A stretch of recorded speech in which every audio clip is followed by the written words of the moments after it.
Mwiriwe mwese bene data, ni chaîne ya Pastor Gasore Rugaju official.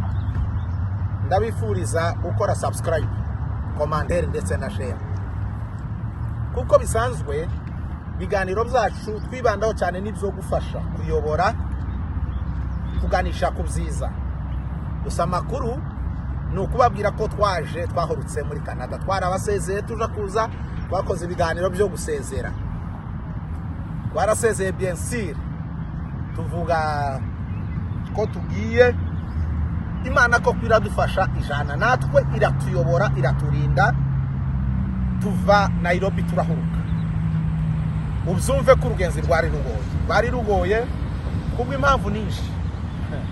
Mu mpamvu zimwe na zimwe nuko aribwo bwa mbere nari mbonye indege, nari ngendeye mu ndege, nahoraga nibona mu kirere. Nigeze kugera hari ya Wilson Airport ndazibona indege, ariko mu byukuri nari ntarayigeramo. Hari ibyanshanze byinshi, ariko uyu munsi tuvuga Imana yagize neza. Turi Ottawa muri Ontario, turashima Imana yabikoze cyane. Imana ishimwe. Uriye indege ya mbere yadukuye Jomo Kenyatta airport ya internationale ya Kenya, tugera muri Dubai ninjoro. Twavuye Dubai twurira indi nanone dukura Dubai tugeza Montreal hari haruguru. Ndege nini kabisa, nini zitwara abantu 800,000. Tuva Montreal dutega indi ndege nto irimo nk'abantu magana ngahe, dukura Montreal tugwa Ottawa. Aha turi rero ni muri Ottawa, ni Canada, kapitale y'igihugu. Ubu niho duhagaze uyu munsi. Twakeneye kuza kubabwira amakuru yaha. Ayo makuru nakeneye kubabwira sayandi ni byatuzanye cyane, birareba abari muri Kenya, birareba impunzi ziri muri Kenya cyane. Ariko muri impunzi muri Kenya ushobora kuba utuye Amerika cyangwa Canada, Australia, Iburayi n'ahandi, Dubai ndetse n'ahandi, ariko ufite mwene wanyu uri muri Kenya. Inkuru zayimusangiza. Ushobora kuba adafite smartphone, wazakurikira ikiganiro wenda ataja kwa mtandao, ayo makuru zayamubwira. Umvirindi jambo zange bikunde, hari uwo bifasha, hari abo bizafasha, ndabizi n'ubufasha. Nimejitolea niyumvishe mu muhate kugira ngo ngire ibyo mbafasha. Bene data, bene wacu abanyamurenge cyane n'abarundi bo byumva bumva ururimi rwose bizabafasha, kuko ndumukozi w'Imana ngomba kugira ibyo sobanukiwe nabo. Bien sûr barabisobanukiwe, benshi barabizi, yani bisobanukiwe kundusha, ariko ndafasha barya sobanukiwe kurusha cyangwa barya nzi kurusha cyane kubaza intego nyamukuru twicaje hariya Nairobi. Baraje twashimye Imana yabikoze, habwa icubahiro nyiribihe, nta gisa nayo nta kingana nayo, niyo yonyine yabikoze, niyo yonyine, nta wabigizemo uruhari, nta bwenge, n'Imana yabikoze. Hanyuma rero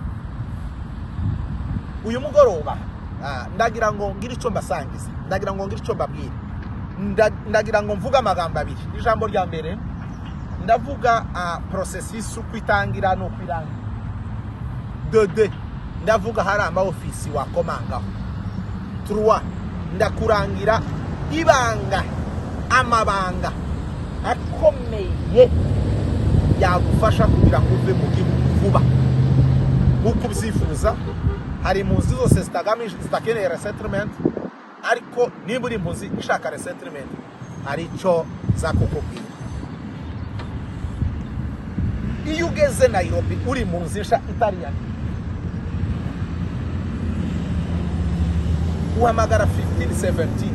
Kuyihamagara rero uba ushaka kuvuga ngo wiyandikishe ugire document, niyo etape ya mbere banziriza. Etape zose ndazikurikiranye. Iyi etape ya mbere uragenda ugashika ugahamagara, cyangwa ukaja kuri office, birashoboka ukavuga kuri nta document ufite kandi uri impunzi.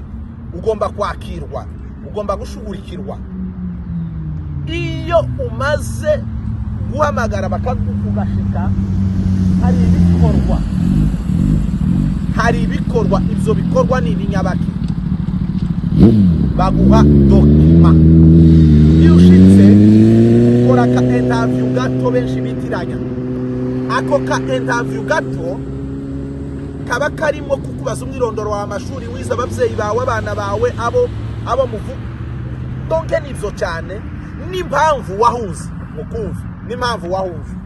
Hari benshi bibagirwa bakibagirwa ngo niyibuke ibyo yavuze.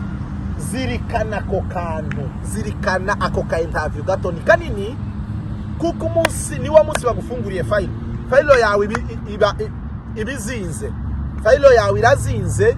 Kurya izinze niko bazaheraho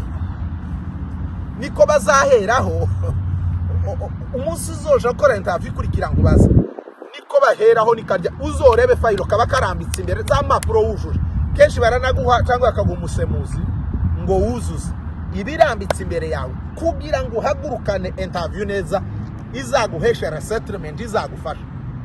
Gira motive nziza ifatika kandi uzirikane guhera wa munsi. Kenshi baguha dokima za kakuna zo kuja mu nkambi, cyane ko ndavuga ko bari Nairobi. Baguha dokima ngo uzoje mu nkambi ari yoje. Benshi barazihawe cyane guhera 2017 2017 nibwo batangiye kuzitanga.